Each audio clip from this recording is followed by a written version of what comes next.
사사기 2장. 여호와의 천사가 길갈에서 복임으로 올라왔습니다. 그곳에서 여호와의 천사가 이스라엘 백성에게 말했습니다. 나는 너희를 이집트에서 이끌어내어 너희 조상에게 약속했던 땅으로 데리고 왔다. 나는 너희에게 너희와 맺은 언약을 절대로 깨뜨리지 않을 것이다. 그러니 너희도 이 땅에 살고 있는 사람들과 언약을 맺지 말며 그들의 제단을 무너뜨려라 하고 말했다. 그러나 너희는 나의 말에 복종하지 않았다. 이제 내가 하는 말을 잘 들어라. 나는 이 땅의 백성을 쫓아내지 않을 것이다. 그들은 너희의 적이 되어 너희를 괴롭힐 것이며 그들의 신은 너희에게 덫이 될 것이다. 여호와의 천사가 이 말씀을 전하자 이스라엘 백성은 소리 높여 울었습니다.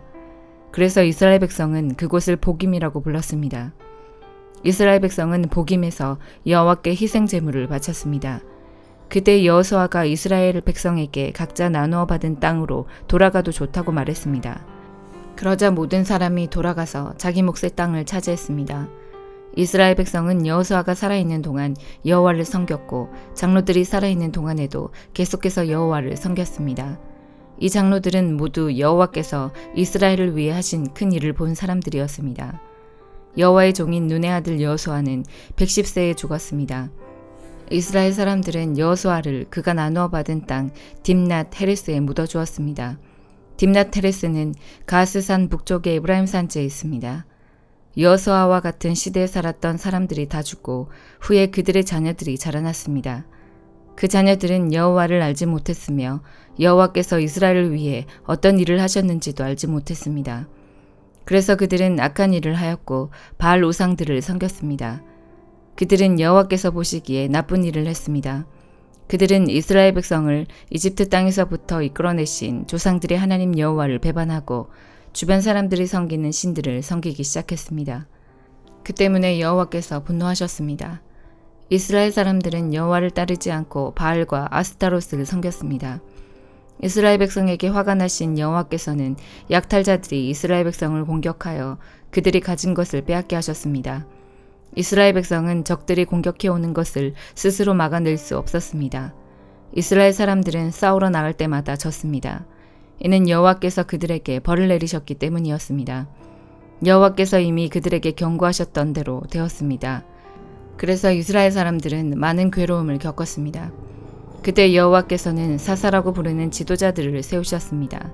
이 지도자들은 약탈자들로부터 이스라엘 백성을 구해주었습니다. 하지만 이스라엘 사람들은 사사들의 말을 듣지 않았고 하나님을 잘 믿지도 않았습니다. 그들은 하나님 대신 다른 신들을 따랐습니다. 옛날 그들의 조상은 여호와의 명령에 순종하였지만 이제 그들은 더 이상 순종하지 않았습니다. 적들이 여러 차례 이스라엘 사람들을 괴롭혔기 때문에 이스라엘 사람들은 여호와께 도와달라고 부르짖었습니다. 그때마다 여호와께서는 이스라엘 사람들을 불쌍히 여기시고 이스라엘을 적에게서 구하기 위해 사사를 보내주셨습니다. 여호와께서 사사들과 함께 사셨기 때문에 그 사사들이 살아있는 동안에는 적들로부터 구해주셨습니다. 그러나 이스라엘 사람들은 사사들이 죽으면 다시 죄를 짓고 거짓 신들을 섬겼습니다. 이스라엘 사람들은 그들의 조상보다 더 악했습니다.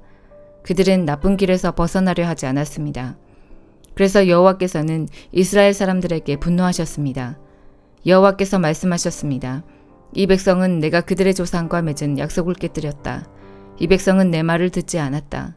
그러므로 이제 나는 여호수아가 죽을 때까지 정복하지 못했던 민족들을 쫓아내지 않을 것이다. 나는 그 나라들을 이용해서 이스라엘을 시험하겠다. 나는 이스라엘 백성이 그들의 조상처럼 나 여호와의 명령을 따르는지를 지켜보겠다. 여호와께서는 그 나라들을 쫓아내지 않고 그 땅에 머물러 있게 하시며 빨리 쫓아내지 않으셨습니다. 여호수아의 군대가 그 나라들을 물리칠 수 있도록 도와주지도 않으셨습니다. 사도행전 6장. 날이 갈수록 제자들의 수는 늘어만 갔습니다. 그 무렵에 그리스어를 사용하는 유대인들이 히브리어를 사용하는 유대인들에게 불평을 늘어놓았습니다. 그것은 히브리어를 사용하는 본토 유대인들이 매일 음식을 나누어 줄 때 그리스어를 사용하는 유대인 과부들에게는 관심을 쏟지 않아 그들이 배급을 제대로 받지 못했기 때문입니다. 그래서 12사도가 제자들을 모두 불러서 말했습니다. 음식을 나누어 주는 일 때문에 우리가 하나님의 말씀을 가르치는 일을 소홀히 하는 것은 옳지 않습니다. 그러니 형제 여러분, 여러분들 중에서 성령과 지혜가 충만하다고 인정받은 사람 7명을 뽑으십시오. 그 사람들에게 이 일을 맡기고 우리는 기도하는 일과 하나님의 말씀을 가르치는 일에 온 힘을 기울이겠습니다.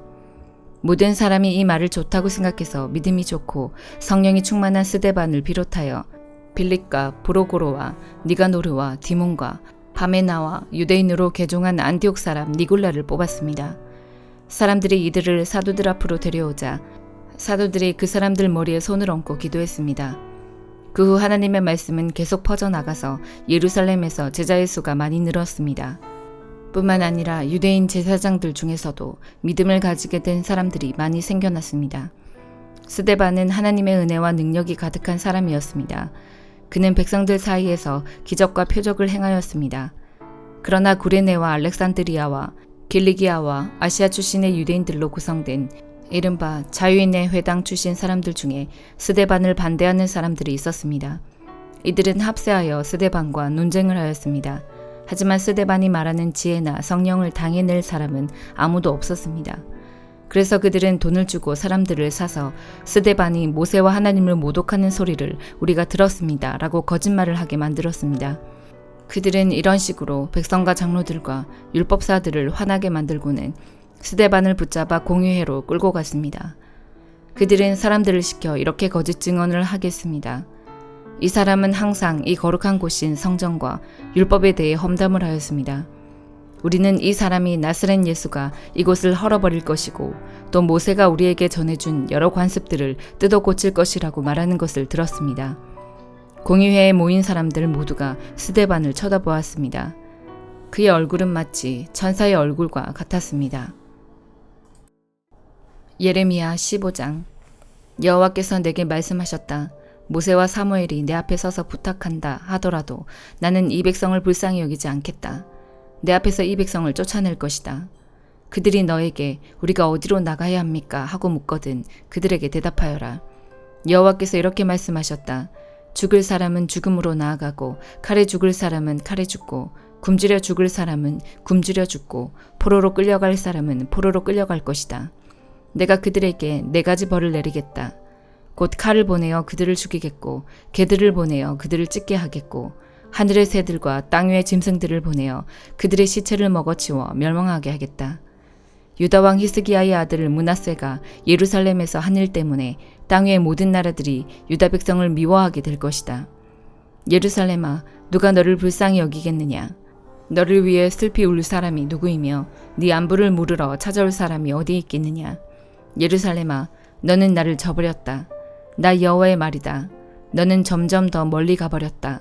그러므로 내가 네 위에 손을 뻗어서 너를 멸망시키겠다. 나도 내 노여움을 거두어들이기에 지쳤다. 내가 유다 백성을 갈퀴로 갈라놓겠다. 이 땅의 모든 성문에서 그들을 흩어놓겠다. 내 백성이 그 길을 돌이키지 않았으므로 그들의 자녀를 빼앗아 버리겠다. 내가 그들을 멸망시키겠다. 수많은 여자들이 남편을 잃어버려 바다의 모래보다 많은 과부가 생길 것이다. 내가 대낮에 침략자를 끌어들여 젊은이들과 그들의 어머니들을 함께 칠 것이고 유다 백성에게 고통과 두려움이 찾아오게 하겠다. 자녀를 7이나 둔 여자라도 자녀를 모두 잃고 힘이 빠져 기절할 것이다. 밝은 대낮이 슬픈 어둠으로 변하여 그 여자는 절망에 빠지고 수치스럽게 될 것이다.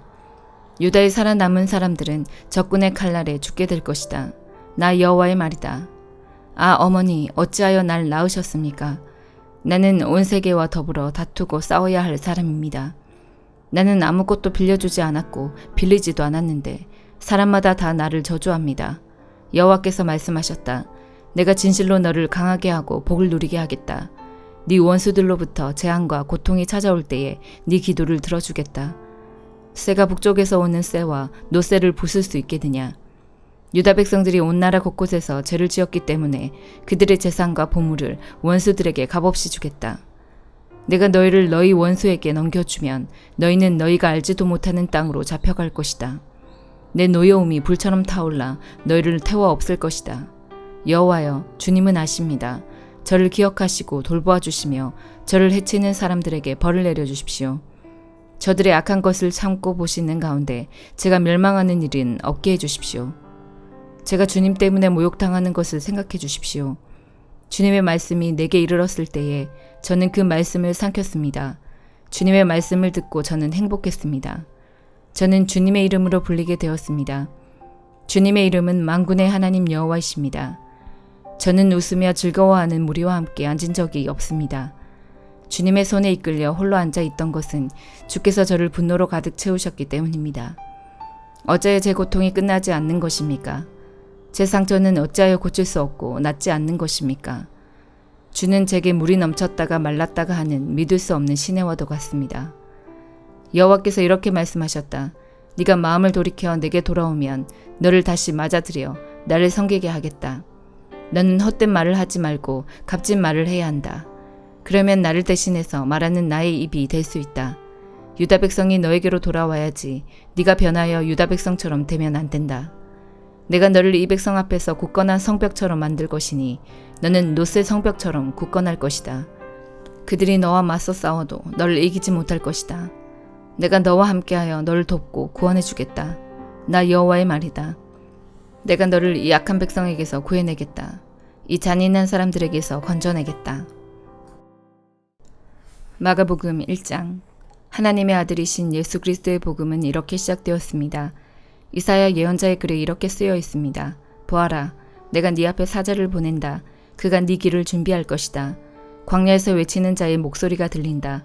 주님의 길을 준비하여라. 그분의 길을 곧게 펴라.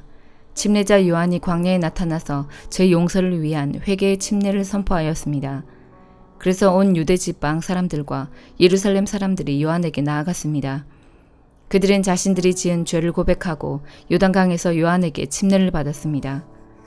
요한은 낙타털로 만든 옷을 입고 허리에 있는 가죽띠를 띠고 메뚜기와 들꿀을 먹었습니다.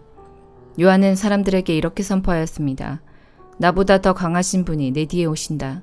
나는 그분 앞에 꿇어앉아 그분의 신발끈을 풀게 해도 부족하다. 나는 너희에게 물로 침례를 주지만 그분은 너희에게 성령으로 침례를 베푸실 것이다.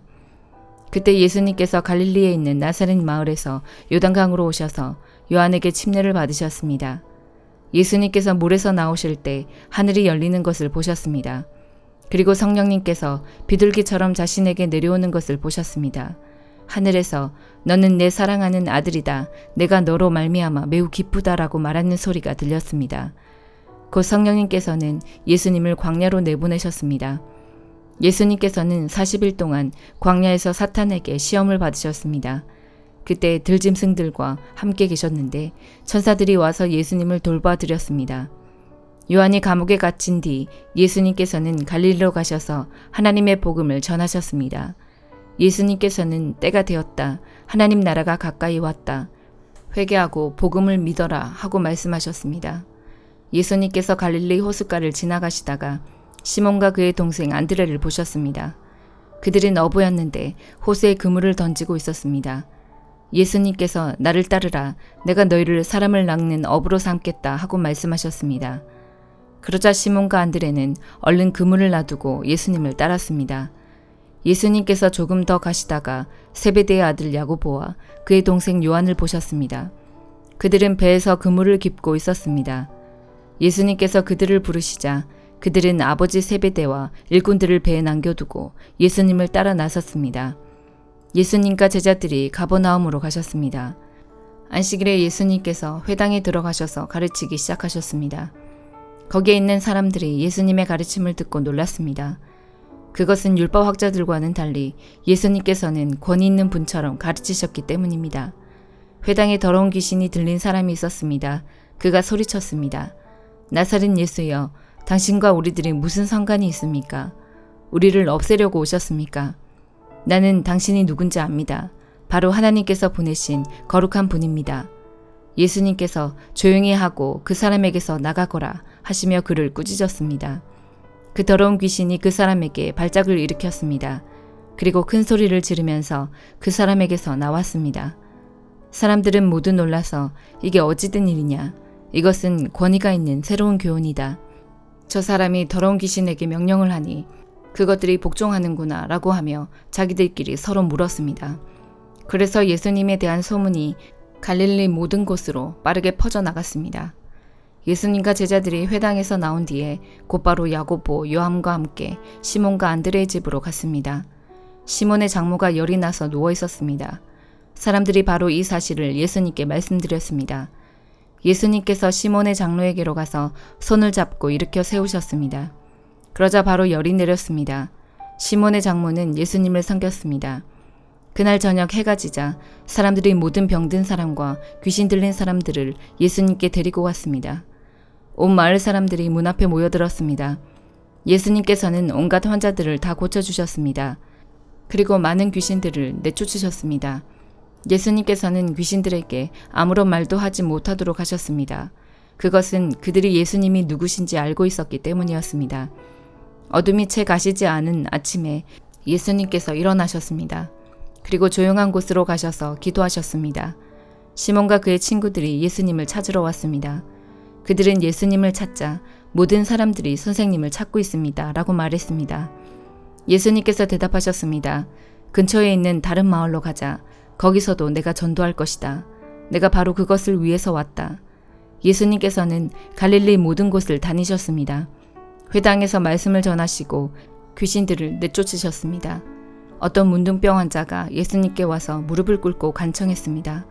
선생님께서 원하시면 저를 깨끗하게 하실 수 있습니다. 예수님께서 그 사람을 불쌍히 보셨습니다. 그래서 손을 내밀어 그를 만지시며 말씀하셨습니다.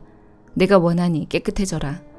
그러자 바로 문둥병이 떠나고 그가 나았습니다. 예수님께서 그에게 단단히 이르시고 보내셨습니다. 아무에게도 이 일을 말하지 마라. 다만 가서 제사장에게 네 몸을 보여주어라. 그리고 네가 깨끗해진 것에 대하여 모세가 명령한 예물을 드려서 사람들에게 증거로 삼아라. 그러나 그 사람은 가서 이 사실을 주저하지 않고 말하여 소문을 냈습니다. 그래서 예수님께서는 마을에 드러나게 들어가실 수 없을 정도가 되었습니다. 예수님께서는 사람이 없는 곳에 머무셨습니다. 그래도 사람들은 예수님이 계신 곳이라면 어디든지 상관하지 않고 사방에서 몰려들었습니다. 아멘.